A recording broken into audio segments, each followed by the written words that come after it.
Hello guys, ఇదైతే మేము బెంగళూరు నుంచి ఊటీకి వెళ్ళే ట్రిప్ అనమాట. సో నేను తీస్తున్న రోడ్ అంతా మేము బెంగళూరు టు మైసూర్కి వెళ్ళే ట్రిప్ అనమాట. సో ఫస్ట్ మైసూర్కి వెళ్ళి అక్కడ నైట్ స్టే చేసేసి మార్నింగ్ మేము ఊటీకి వెళ్ళామన్నమాట. ఎందుకు అంటే మేము మార్నింగే బయలుదేరాల్సింది, కానీ వీకెండ్ ట్రిప్ అన్నట్టు బయలుదేరాము. సో మేము ఫ్రైడే మధ్యాహ్నం నుంచి బయలుదేరడం వల్ల మా హస్బెండ్కి వర్క్, దానివల్ల నైట్ 7కి అంతా మేము మైసూర్ చేరుకున్నాము. కానీ ఊటీకి వెళ్ళాలంటే చాలా కొండలుగా ఉంటుంది కదా, ఘాట్ రోడ్డు అదంతా. సో ఏమైందంటే ఫుల్ భయంకరమైన వాన అనమాట. చూసారా ఎలా పడుతుందో, భయంకరంగా వాన పడుతుంది. సో దానివల్ల మేము నైట్ అక్కడ మైసూర్లో ఆగిపోవాల్సి వచ్చిందనమాట. సో మైసూర్లో ఆగిపోయి మేము మరుసటి రోజు లేచి మేము మైసూర్ చాముండి హిల్స్ చూసుకొని ఆ తర్వాత మేము మళ్ళీ ఊటీకి ప్రయాణం అయ్యామన్నమాట. ఇందాక మైసూర్ రోడ్ చూపించాను చూసారా, అక్కడ ఒక నెమలి ఈ కొండ మీద నుంచి ఆ కొండ మీద చక్కగా ఎగిరిందండి. నేను ఆ క్లిప్ అసలు మిస్ చేసేసాను, బాధ అనిపించింది.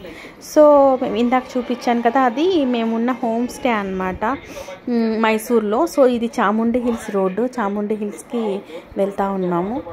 సో మేము ఈ ఊటీ ట్రిప్లో మాత్రము ఒకటి గమనించాం ఏంటంటే, ఎవరైనా వెళ్ళాలనుకుంటే వీకెండ్స్లో మాత్రం వెళ్ళకండి. ఎందుకంటే మేము వీకెండ్లో ఒక రూమ్ తీసుకున్నాము, ఒక హోమ్ స్టే, అది కూడా 14,000 పడింది. అదే హోమ్ స్టే వీక్ డేస్లో 4,000 to 5,000 పడుతుందంట.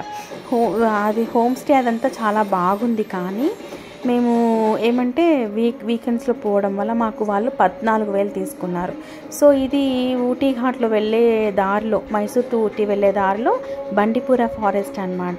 2 క్యూట్ జింకలు, అంటే మన ఊర్లలో గొర్రెలు ఎలా ఉంటాయో గొర్రెల మందలు, అలా ఆ అడవి మొత్తం కూడా జింకలతో నిండిపోయింది. ఎక్కడ చూసినా జింకలే, కలకలలా ఆడిపోతోంది.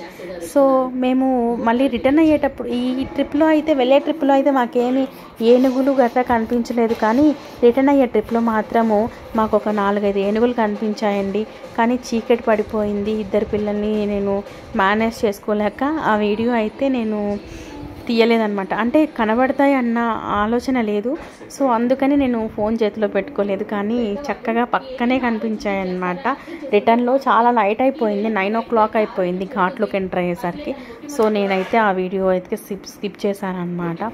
సో ఊటీలో బాగా ఎంజాయ్ చేశాం. Thank you for watching.